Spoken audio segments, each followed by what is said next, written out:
Hello, and welcome to this presentation on health informatics education and areas of concentration and specialization. I'm Miriam Isola, Clinical Assistant Professor and Director of Health Informatics Programs at University of Illinois, Chicago. My topics for today are to talk about the UIC program and give an overview. I will then talk about our competencies and health informatics programs developing competencies. And then I will get into a discussion about concentrations, or as students look at it, choosing an area of specialization. So the learning objectives for this presentation are for you to become familiar with the knowledge domains for health informatics and areas of specialization, to understand the value of selecting an area of specialization in health informatics, and to apply concepts of competency to professional practice as a role in health informatics. This slide gives a little bit of background on the program we have at UIC. We were the first program launched back in 1991 to be delivered completely online in 2006. Our program was the first program to be accredited, and we are the largest program of our kind, an online program, with over 350 current students in our master's degree and over 1,000 graduates from the program. The faculty are made up of full-time faculty, part-time, and adjunct faculty. So we have a nice blend of faculty that are focused on research work and faculty that are practitioners, and so are subject matter experts in certain areas. The program is 100% online. We have 3 areas of specialization: health data science, consumer and mobile health, and leadership. We have a very diverse group of students, many of them coming with a clinical background. Others come with a background in leadership, and others come with a technical background. So the program is designed for all different types of students. We have 3 main pathways so that students can have the flexibility to select something that will work for them. Our master's degree program has 38 credit hours. We have a post-master certificate that is 24 credit hours. And we have post-baccalaureate certificates that are 12 credit hours. So you can see that there are a variety of different ways, and students can have a chance to pick something that will work the best for them. Medical students do take our courses also, and they tend to be either in the master's degree program or in the postmaster's certificate. This slide shows you one of the key visuals that we use as we are developing our program.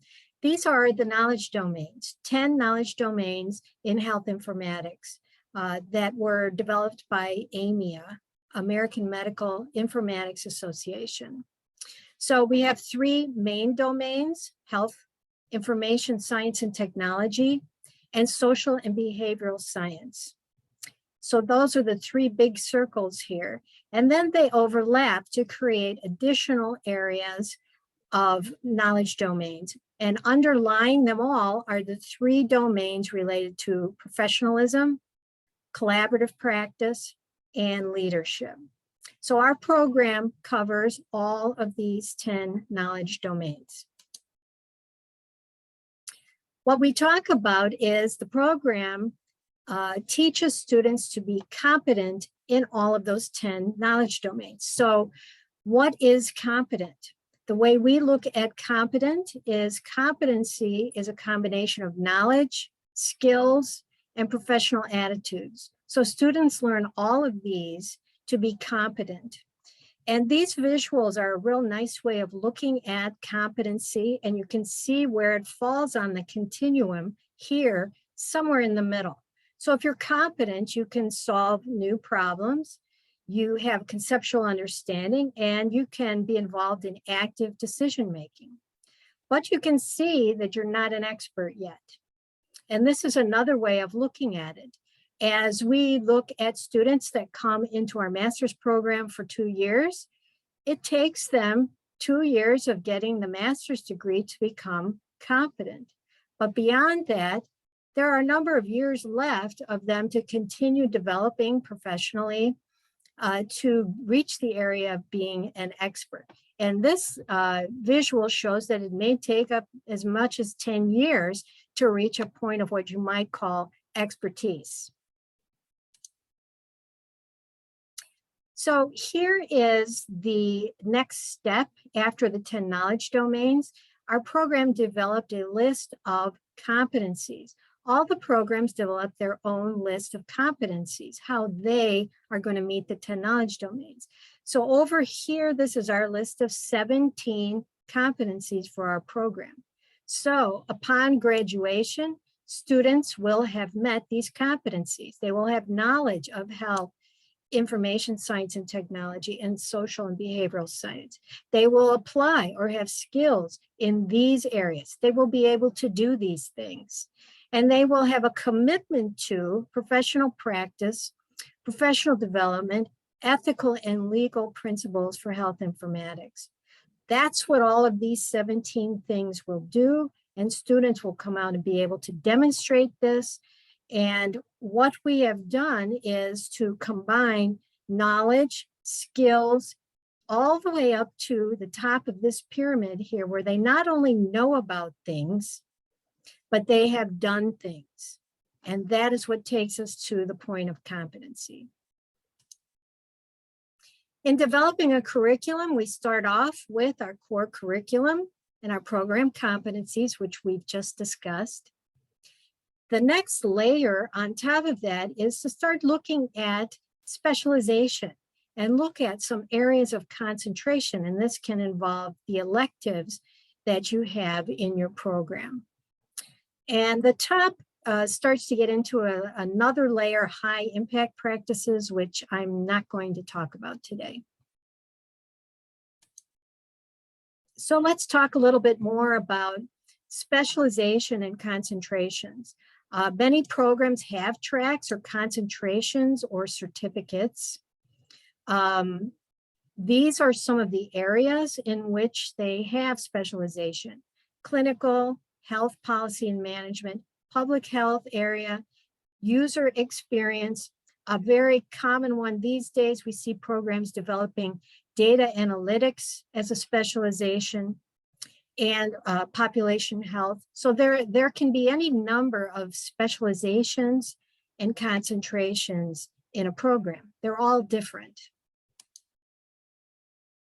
So the key thing is for students to identify an area of specialty that is of interest to them, or that is some area in which they may seek to work after they graduate. Health informatics is a very broad field, so you can't know everything about all of it. So concentrations are an area to build deeper competency in some particular area. So in our program, students use all 4 of their electives, and they can select to do one of these 3 concentrations.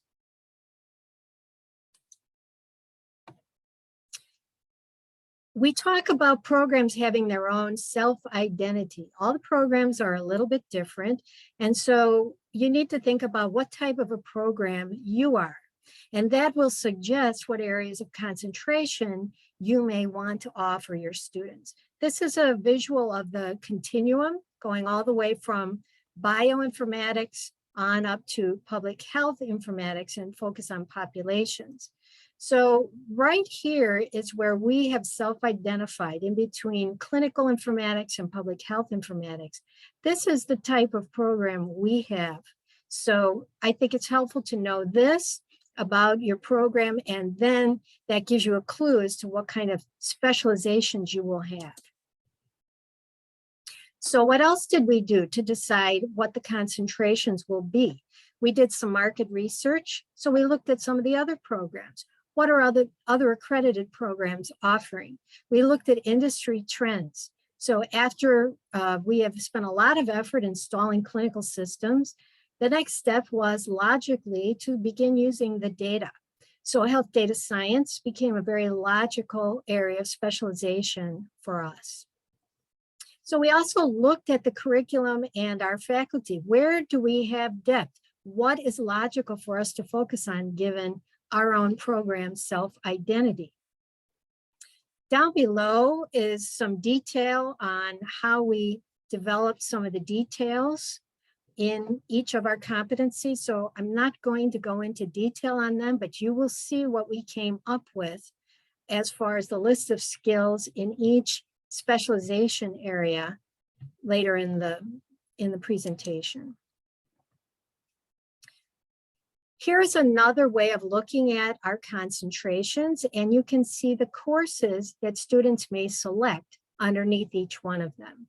So in every one of our areas of specialization, there are 2 required courses. The ones with the red star are the ones that students must take, and then they can select 2 others from the list that you see here. So there's a wide variety of courses to select from, and even within the concentration area, students can select if they would like to be more technical and what exactly they'd like to focus on. Would they like to focus on visualizing data? Then they would want to take certain other courses for that.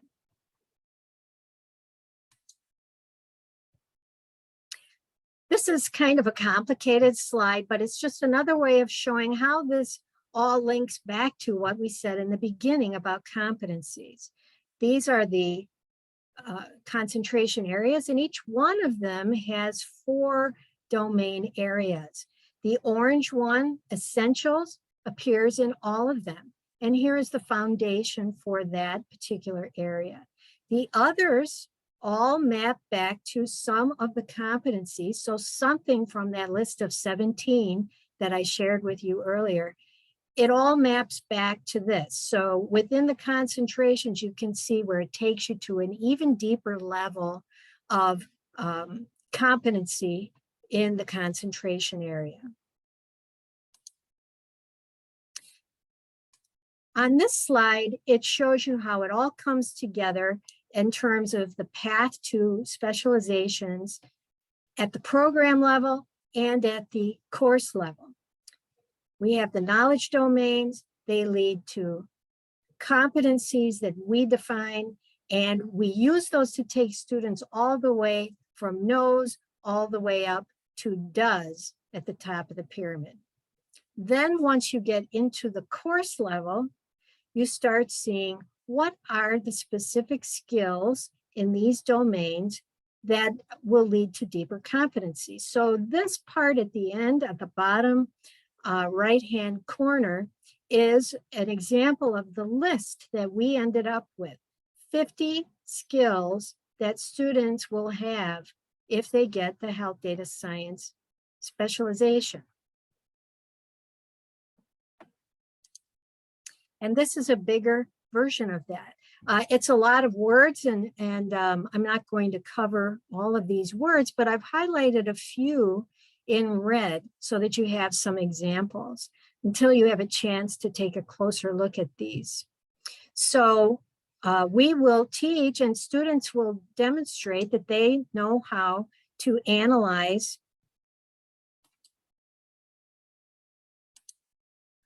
a set of data using pivot tables, and they're aware of natural language processing. They can solve problem-solving strategies for open-ended questions. We have a lot of open-ended questions in health informatics, so you need to be able to solve those type of problems. Students will use R to perform statistical analysis. They'll be able to recognize trends, analyze and interpret data. All of these things are skills, competencies that students will have if they decide to specialize in health data science.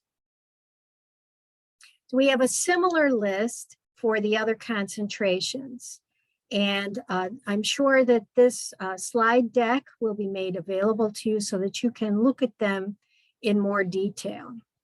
But you can see how it builds from the knowledge domains to the core competencies to the skills inside of an area of specialization.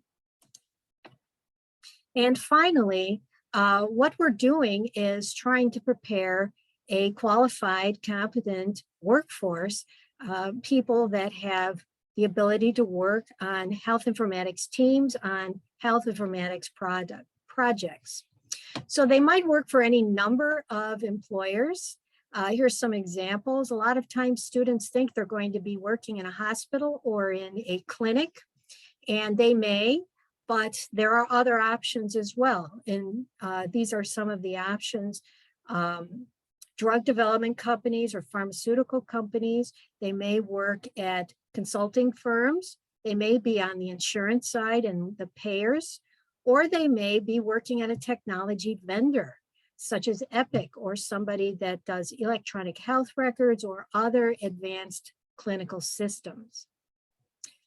Also, they may end up working in industry in some of the biggest companies in the world, such as Microsoft or Amazon or Google. Those companies did not used to be related to healthcare, but now they also are looking for people that have competencies in these areas as they are starting to branch into healthcare. I have a couple slides in here on high impact practices, but I'm not going to talk about that at this point. The sources are in here so that you can see if you'd like to look in more detail.